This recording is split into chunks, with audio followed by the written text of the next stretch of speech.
heart of rural northern Uganda, where the vibrant red earth meets wide, sweeping skies. A remarkable transformation is underway. Here, amidst modest villages and fields tended by subsistence farmers earning less than $1 a day, an unexpected academic revolution is taking root.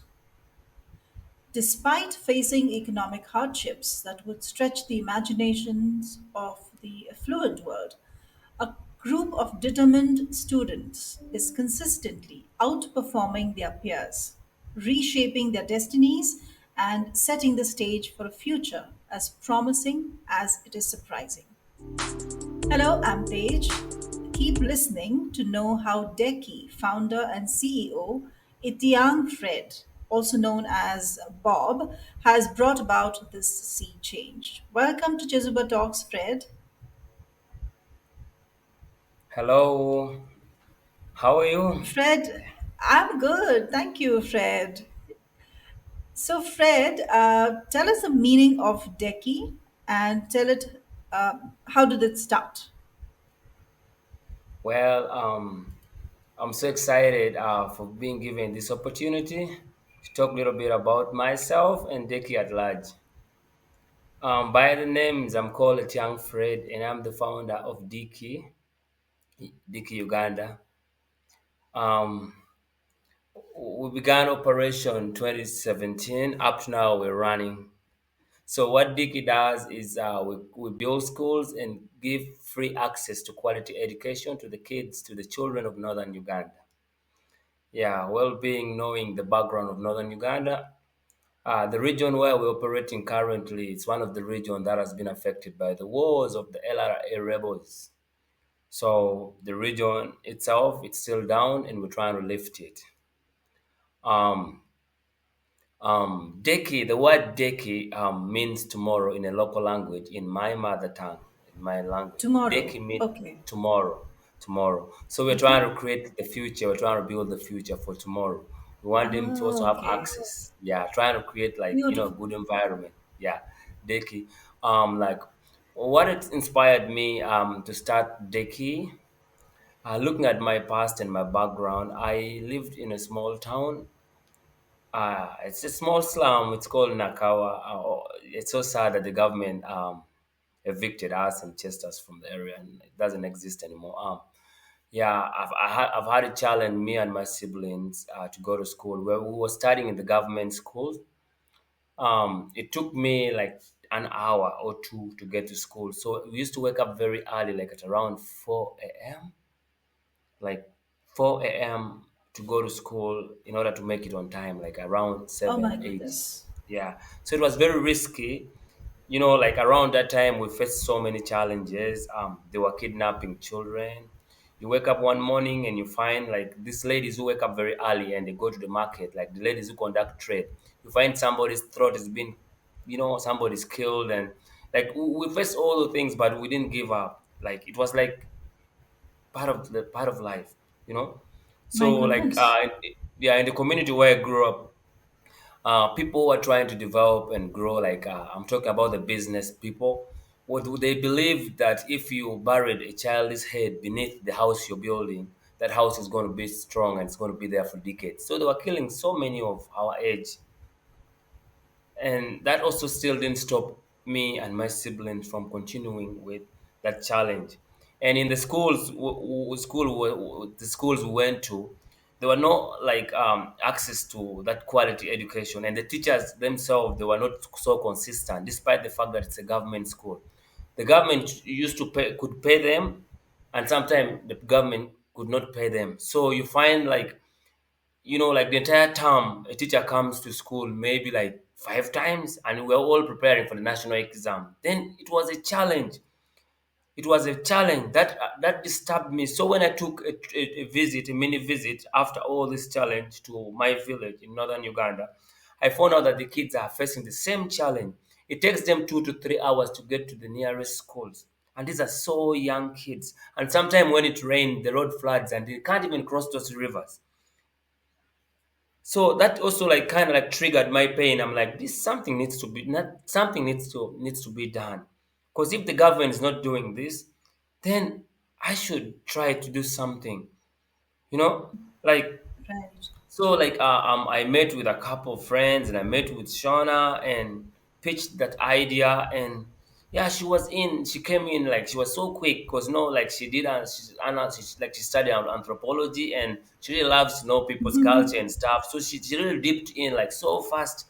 And yeah, and also some fellows like are across the globe. And yeah, then we started the thing so strong. But then like by building schools and by building school we have really transformed so many lives. Like right now we have second school, and every school we have like 450 kids, and the school is like the most powerful schools in the region right now. Even last year, but one our kids went to compete in the international bid, like in the capital city, something that has never happened in the region. So our school right now are doing very good, and the kids are performing very well. And we have a couple programs that we have brought on board that any other school in the community hasn't done that before. So we have teacher training. We train our teachers. That's why you see like our kids have really improved so much, and other kids are also trying to run away from other schools to come and join. But then that To wasn't the come to cause. join you. Yeah, they're joining. Yeah. Teachers are running from other schools. They all want to come and join the cause because they're seeing really the impact. The impact is really like it's widespread. So we've built our second school. The first one is called Nala. Then the second school is Nala, called yes. Hayden. So all these schools, like Nala, we named Nala after a girl who's in the USA. She donated some money for the well so that we should get these kids access to like clean water. So she's called Nala. So Oh, named the school lovely. after Nala. Yeah. So then we built the second school is Hayden, and the school is also doing pretty well. Like we have like 450, 460 kids right now, and the community is really benefiting, and from the services we have brought closer, and the kids are having free quality education. Like there's a lot of like you can see that there's That impact is in the fantastic. community. You start, Yeah. So like you could yeah, see that it's there's fantastic. some. You see the results. Yeah, you see the Sorry. results direct. So right now these kids So have like you see the opportunity. results today, right? Yeah, like but before in the past, these kids have been farmers, like small grow, like they've been dealing in small scale business, like rearing animals, fishing. But right now they have hope, like through education, like any other kid across the globe, across across the world. So we're trying to give them like that kind of like Yeah, environment, so that they should know that there's life in education beside right. what they're doing. Fred, I have Like a question digging. for you. Yeah. Today, you see this fantastic result, this fantastic impact. When you started it, what was the situation like? Did you face any challenges in terms of establishing a school? Did you need permissions from the government to start your own private school? Yeah, that's a nice question. All right, like looking at that, like I didn't face a lot of challenge because that is the community where I come from. That's my village. It's my home village. So I had to like raise some small money and bought the land in my community. That's where if tomorrow I die, they'll bury me there. So that's like home first and foremost. I didn't have challenge with the land. Secondly, the only challenges I've been facing is trying to like introduce these people to this new system of education. They don't believe so much in education, and they feel like education is not a big deal. So trying to like sensitize them about the good, like the fruit of education and what education has done to me as an individual. Like trying to bring that mindset toward education. That has been a big challenge for me, and it took me like some good years like to make sure like we get on the same track, because most of them when I found them, they were like cattle keepers. They believe in growing and selling crops, rearing animals, like beekeeping. So like getting somebody from like trying to divert somebody's attention, like bringing their mind towards education. It's a new thing to them. Yes, they knew education exists, but then because like I think the government had forgotten so much about them. I've been traveling like most of the region in Kampala, like in Uganda, and then like I found out like northern side of Uganda is so vulnerable, what we call regional imbalance, man. There's something that is. Right. But when I went to the government officials and tried to like dig deep and try to find out like why is it that lira Like when it comes to infrastructure, like I'm talking about education, like why are these people like held back? What this government official could tell me, they're like the government has its own problem with people from northern Uganda. Something that I didn't understand.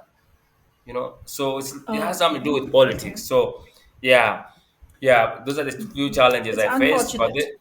Yeah, it's so unfortunate. But for me, like coming from that side, I can understand where this comes from, like from the previous presidents and stuff. So it's like, yeah. So sorry to get in politics. So let's take a break to understand what Chizuba is. Everyone at some point ponders on how this beautiful life can be made more meaningful. Maybe you're a leader trying to enhance your employees' experience at your organization. Or you already work for the community and seek volunteers with state of the art skills to strengthen your nonprofit. Whatever your situation, know that you can make a difference. Chizuba began with this very vision, a vision to facilitate every skill and every passion in the world in meeting a social need. Corporate volunteering has several benefits for both businesses and organizations. In parallel, experienced and enthusiastic volunteers join NGO workers, enabling them to serve the community more effectively. Chizuba offers everyone looking to add purpose and meaning to their lives a chance to connect or volunteer virtually with nonprofit organizations from over 100 countries around the world. Visit www.chizuba.net and explore opportunities to find meaning. Chizuba, your platform to do good. And now, back with our guest. So, today, what are the students doing? Do you have students who have passed out and graduated and gone on to bigger things, and they've come back and given to you, or is it still a very young nonprofit?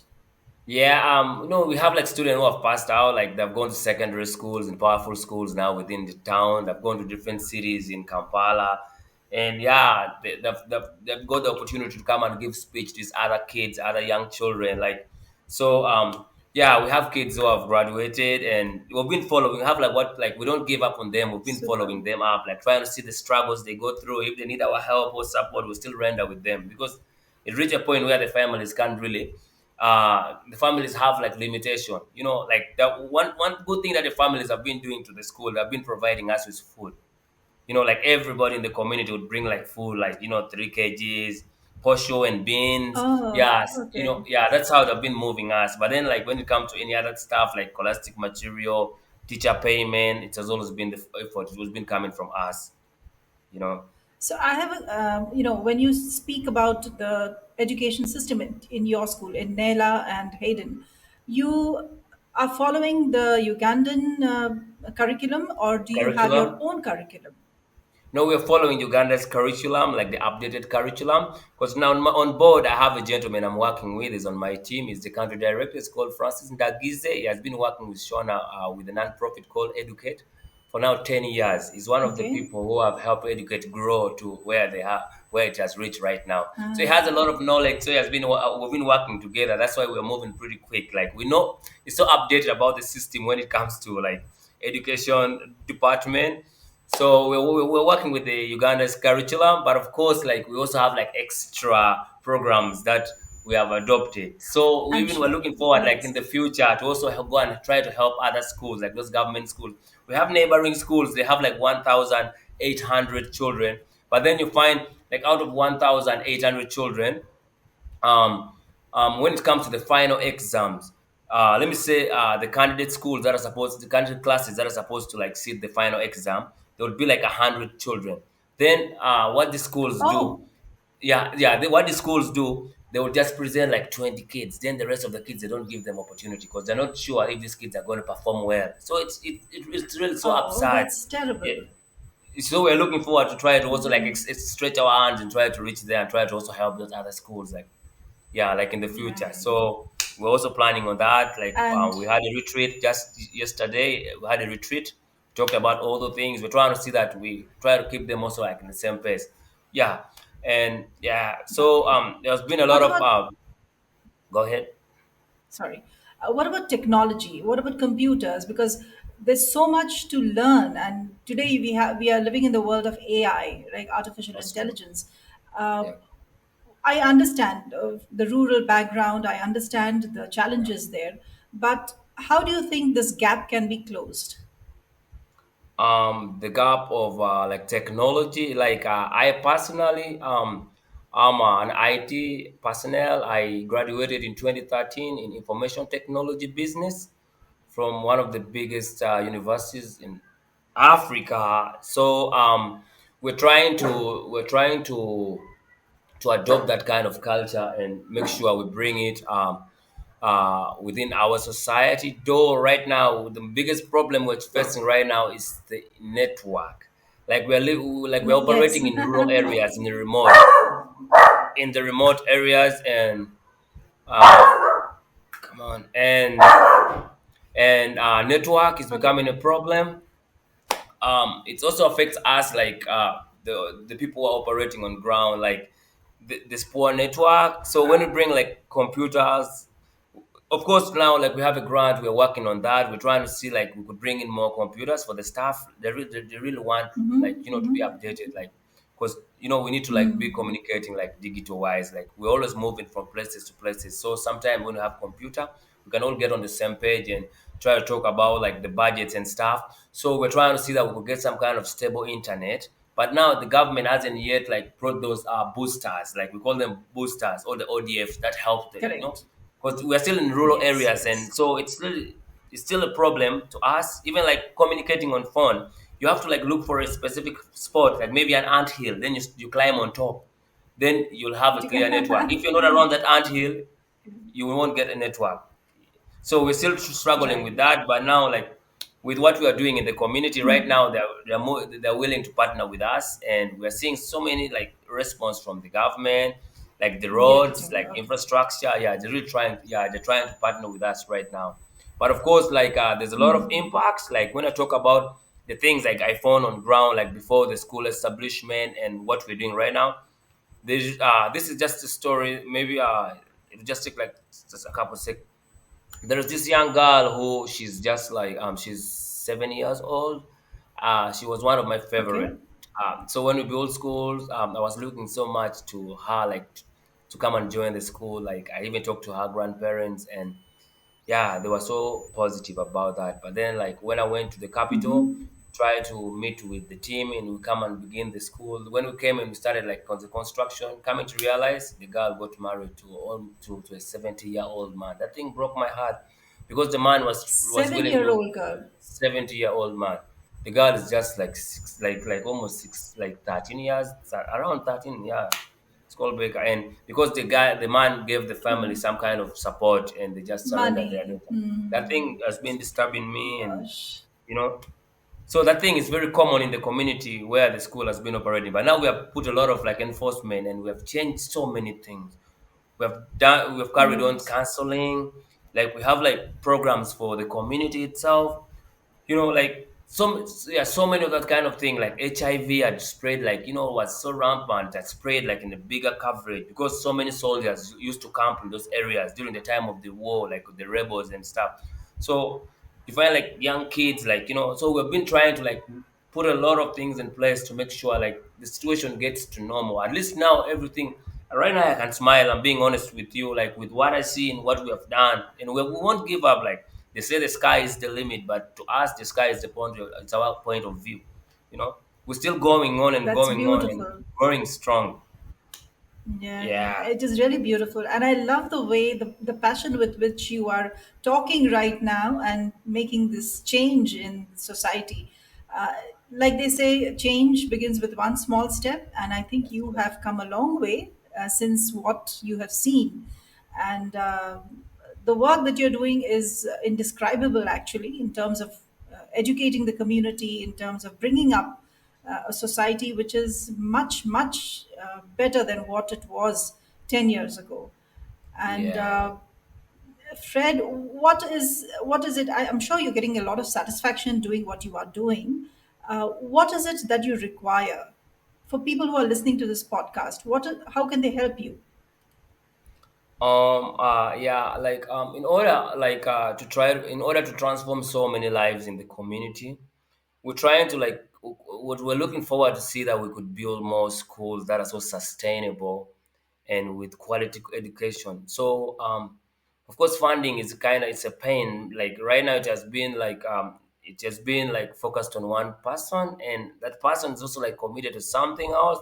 So I'm trying to see like if we could like if there's a way we could get like more support and try to build these schools and make them strong. You know, like building a school, it's just like an In terms of infrastructure. Building an construction. infrastructure, yeah, you could build an Okay. infrastructure, but if you don't make it strong, then it has no purpose.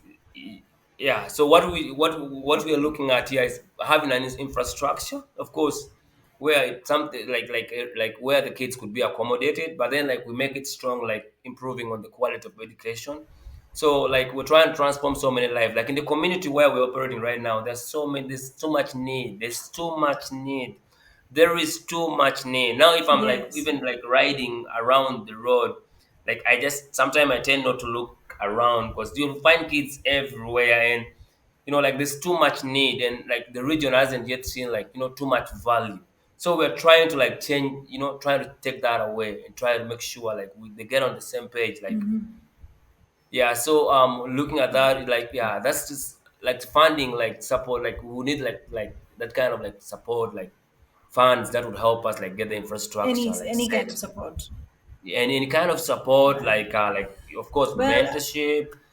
I would need like a mentor too, like like I'm growing like with management. I'm growing with management. I'm also looking forward to grow in fundraising more. So I've been pitching. So I'm like, I need somebody like who could like mentor me too, like in that field, and try to grow. Like any kind of support would really highly be appreciated. Yeah, so that we could reach that goal and sure. try to transform as many So, lives as possible. right. Thank you so much, Fred, for talking to us. I hope people who are listening to this and watching this episode will reach out to you. And like Werner Erhard has said, the biggest difference you can make is to enable other people to discover that they can make a difference. Thank you so much for talking to us. And I hope Deki does much, much better and has a great future ahead. Thank you. Thank you for the opportunity. Thank you very much.